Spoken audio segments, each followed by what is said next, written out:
खबर देहरादून से, चार धाम यात्रा की तैयारियों को और तेजी दी जा रही है, यानी उनकी तैयारियों को और ज्यादा तेज गति से किया जा रहा है। चार धाम यात्रा में तीर्थ यात्रियों के पंजीकरण होना शुरू हो गए हैं।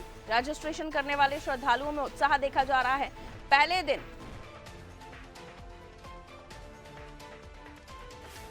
1 लाख से भी ज्यादा जो लोग हैं उन्होंने रजिस्ट्रेशन कराया हुआ है। 1,24,000 श्रद्धालुओं ने पंजीकरण करा लिया। आप सोचिए, पहले ही दिन का आंकड़ा ये है। और इसको लेकर वेबसाइट्स भी बताई गई हैं। व्हाट्सएप नंबर, मैसेजेस के जरिए भी आप रजिस्ट्रेशन करा सकते हैं। और इसके साथ ही जब आप यात्रा के लिए जाएंगे तो रजिस्ट्रेशन का जो प्रोसेस का जो आपके पास डॉक्यूमेंट होगा, आपकी आइडेंटिटी होगी, वो सब आपको लेकर जाना होगा। बहरहाल कैसे तैयारियां हो रही हैं, क्योंकि कल भी जब हम जिक्र कर रहे थे, सोनू हमारा सहयोगी हमारे साथ जुड़े हुए हैं, तो ये भी खबरें निकलकर सामने आ रही थी। सारे डिपार्टमेंट्स इस वक्त तैयारियों में जुटे हुए हैं, एक नहीं सभी। चाहे फिर आप सड़कों की बात कर लीजिए, व्यवस्थाओं की बात कर लीजिए, हर तरफ से जो चारधाम यात्रा है वहां श्रद्धालुओं को किसी तरह की समस्या का सामना ना करना पड़े, सब कुछ चुस्त दुरुस्त हो, सारे डिपार्टमेंट्स तैयारी कर रहे हैं। सोनू, अब बिल्कुल पारुल, आप सही कह रहे हैं। चूंकि चारधाम यात्रा सुगम यात्रा हो, सुरक्षित यात्रा हो, इसको लेकर के हम इसको इस रूप में भी देख सकते हैं कि युद्ध स्तर पर सरकार के स्तर से तैयारी की जा रही है।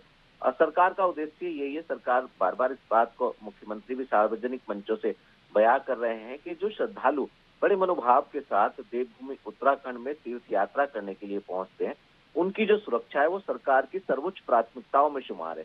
लिहाजा मुख्य सचिव के स्तर पर, जनपदों के स्तर पर, जो चारधाम यात्रा से संबंधित जनपद के जिलाधिकारी हैं उनके स्तर पर, और मंडल के स्तर पर जो गढ़वाल मंडल के कमिश्नर हैं, जो आयुक्त हैं, उनके स्तर पर भी अलग अलग समय पर बैठकें हो रही हैं और व्यवस्थाओं को सुनिश्चित किया जा रहा है। क्योंकि अब श्रद्धालुओं के लिए, चारधाम यात्रा करने वाले जो तीर्थयात्री, उनके लिए ऑनलाइन रजिस्ट्रेशन की व्यवस्था शुरू कर दी गई है। और यात्रियों के दर्शन करने के उत्साह को इसी से समझा जा सकता है कि पहले दिन शाम तक के जो आंकड़े हमारे पास आए हैं पारुल, उसके मुताबिक 1,24,000 से ज्यादा श्रद्धालुओं ने पहले ही दिन पंजीकरण कराया है। तो इसको आस्था को समझा जा सकता है लोगों की। खास तौर पर तैयारी अलग अलग स्तर पर की जा रही है।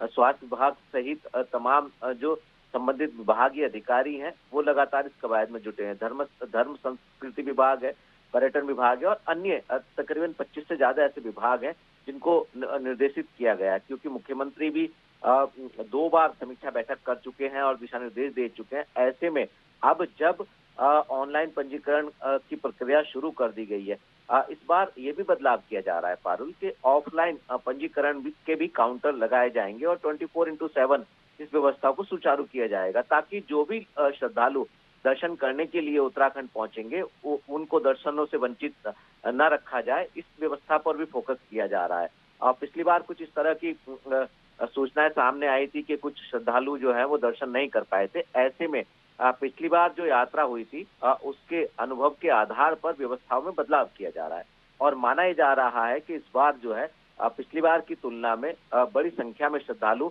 उत्तराखंड में तीर्थ यात्रा करने के लिए पहुंचेंगे। बद्रीनाथ, केदारनाथ धाम, यमुनोत्री, गंगोत्री धाम में बड़ी संख्या में जो लोग पहुंचेंगे, इनकी यात्रा सुरक्षित यात्रा हो, इनकी यात्रा सुगम यात्रा हो, इनकी यात्रा जो है, एक यात्री जो यात्रा करने पहुंचेंगे एक अच्छे यात्रा का संदेश और अनुभव लेकर के जाएं, इस पर सरकार ने फोकस शुरू कर दिया है पारुल। बिल्कुल, तो तैयारियां तेज हैं और उसे और भी ज्यादा गति दी जा रही है और सुव्यवस्थित तरीके से सारी तैयारियां हो, श्रद्धालुओं को, पहुंचने वाले लोगों को किसी तरह की परेशानियों का सामना ना करना पड़े, इसको लेकर तमाम तरह के प्रयास किए जा रहे हैं। मैं लौटूंगी सोनू, अगली खबर पर आपसे जानकारी लेंगे।